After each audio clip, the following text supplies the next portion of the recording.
Your fan dies at 2 in the morning. The room is already warm, and now it just sits there, thick and still. You kick the sheet off. It doesn't help. You lie there sweating, waiting for a breeze that never comes. And somewhere around 4, you start doing the math. How many hours until sunrise? How many hours until you can turn something back on? That's one night, one broken appliance. Now stretch that out. Not for a week. Not for a bad summer. For most of human history, there was no appliance to break in the first place. No fan. No AC, no cold glass of water from a refrigerator. Just heat and a body, and whatever a person happened to know. So how did anyone actually survive that?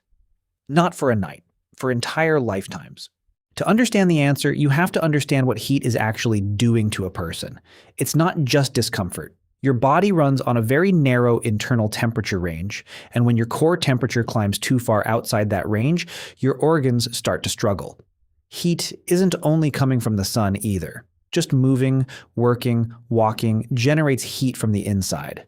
Add humidity, and the air itself starts holding onto that heat instead of letting it go. And here's the part people don't expect. The most dangerous stretch isn't always midday. It's often the night that follows. If the air never cools enough, the body never gets a chance to fully recover. String enough of those nights together, and exhaustion turns into something more serious. So the body needed a defense, and it has one. It's sweat.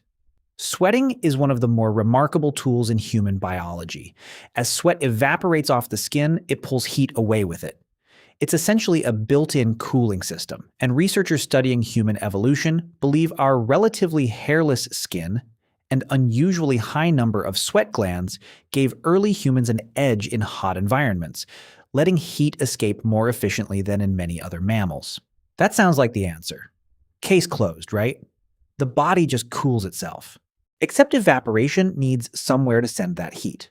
In very humid air, sweat can't evaporate efficiently, so it just sits on the skin, doing very little. And even in dry heat, sweat only works as long as the body has water to spare. Sweat too much without replacing it, and you're no longer solving the problem. You're creating a new one. Dehydration, so biology alone wasn't enough. It bought time. It didn't guarantee survival. That's where behavior comes in. And this is where the story gets more interesting, because a lot of it isn't about fighting the heat at all. It's about not fighting it. Anthropological and ethnographic research on people living in hot climates points to a consistent pattern. Activity concentrated in the cooler hours. Rest during the most brutal stretch of the afternoon. Movement, when possible, timed around the landscape rather than a fixed schedule. Slowing down when the sun was highest wasn't laziness, it was strategy. Every unnecessary movement in extreme heat was extra internal heat the body then had to get rid of. Doing less at the right moment could be the difference between managing the day and being overwhelmed by it. But timing alone couldn't solve everything. There was still the sun itself. Direct sunlight adds a kind of heat that a thermometer doesn't fully capture. Standing in full sun can feel dramatically hotter than the surrounding air temperature alone would suggest, which is why shade wasn't a luxury. It was infrastructure, a cave, a rock overhang, dense vegetation, later a shelter built specifically to block the sun. Archaeological evidence from various hot climate societies shows shade being deliberately built into daily life, not just stumbled into. Where people chose to rest, gather, cook, even sleep, often depended on where the sun couldn't reach. Shade meant the difference between a body slowly overheating and a body given a chance to recover. And underneath almost everything else was water, not as a simple fix, but as a system that had to be actively managed, finding it, reaching it reliably, protecting it from contamination. In some regions, storing it for the dry stretches ahead. Archaeological and historical records from arid environments show entire patterns of movement, settlement, and seasonal migration built around the location of water sources. Knowing where water was and how far you could travel before running out of it wasn't background knowledge. It was survival math, carried in memory and passed down. Here's something that tends to surprise people, though: clothing. The modern instinct says less clothing equals cooler. In direct, intense sun, that instinct can actually work against you. Loose, Breathable coverings used by various desert and hot climate societies throughout history could reduce direct solar exposure on the skin, allow airflow underneath, and limit sun damage, all without trapping insignificant heat. It wasn't one universal solution. Different climates, different materials, different needs, but in some of the harshest sun-exposed environments, covering the skin thoughtfully wasn't foolish. It was smart. Eventually, some societies took this idea and built it directly into their architecture. In parts of the ancient Middle East and North Africa, thick walls made of mud brick or stone helped slow the transfer of outside heat into interior spaces, keeping homes noticeably cooler during the day. Courtyards allowed for shaded outdoor space and better airflow. Narrow streets in some ancient cities limited direct sun exposure at ground level.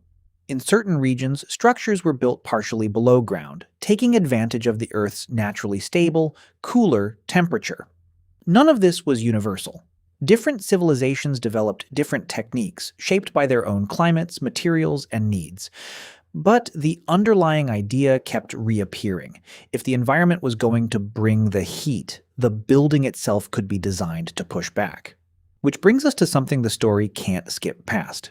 None of this made ancient humans invincible. Extreme heat still killed people. Droughts still failed harvests. Water sources still ran dry. There's archaeological and historical evidence connecting periods of extreme heat and water scarcity to real hardship and loss across various ancient societies. Knowledge reduced risk. It didn't erase it.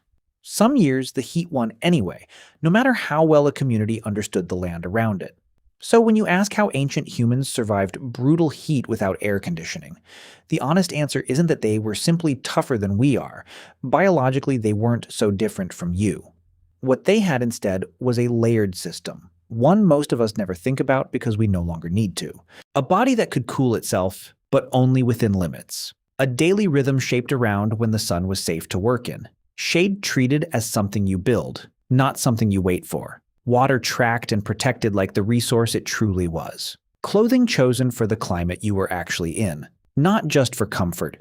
Homes designed with the sun's path in mind. And knowledge, tested across real losses, carried forward from one generation to the next, because the people who remembered it were the ones more likely to survive the next brutal summer. None of these things worked alone. Sweat without shade fails. Shade without water fails. Timing without shelter only helps so much. It was the combination, refined and relearned over thousands of years, that actually kept people alive.